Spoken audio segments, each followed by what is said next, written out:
Get full episodes of The Damage Report as a podcast on iTunes and Android, and you can watch the live show every weekday on YouTube TV.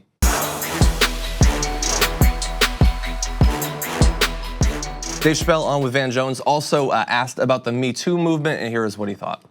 Yeah, I think that for most men, especially the men that I'm talking to, one, I'll tell you that as a movement, it's effective. Like in Hollywood, the man, they are buttoning up.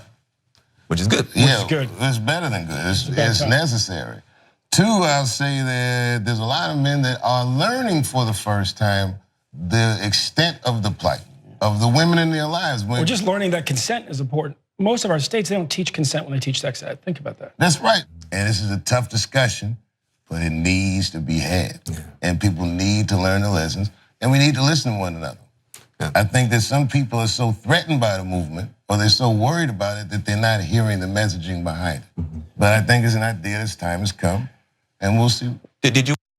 So Dave Chappelle has been attacked at multiple points for jokes that he's made about various elements of this. So I like that he's making clear there that he is totally on the side of the movement and all that. But what I want to talk about is the last comment that he made, that, you know, like some men obviously, and some incredibly powerful men, are feeling so under assault from this entire thing that they either cannot understand the actual goals of the movement or choose to pretend that they don't.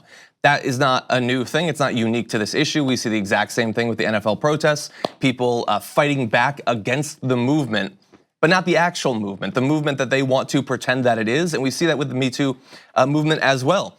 And I think that has been exemplified perfectly in the nomination hearings of now Justice Brett Kavanaugh, where you saw not just conservative white men, although dominantly conservative white men, fighting back against what they see as out of control feminism that is really just a recognition and a reckoning with the history of sexual assault and sexual harassment in this country.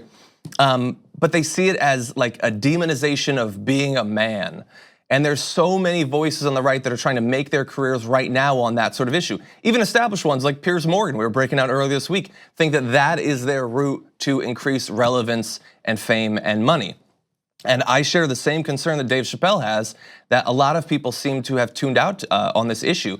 They refuse to simply accept the stated goals of those who are leading the Me Too movement, women who are expressing what actually happened to them. They don't want to hear about that. They don't want to think about that, especially if in hearing about that, you potentially jeopardize positions on the Supreme Court and other powerful men and things like that. Thank you very much for watching this clip from The Damage Report. If you liked it, don't forget to subscribe to this channel and ring the bell on YouTube to get notifications of our new videos. And of course, you can catch the full Damage Report live every weekday at 1 p.m. Eastern, 10 a.m. Pacific on TYT Network on YouTube TV.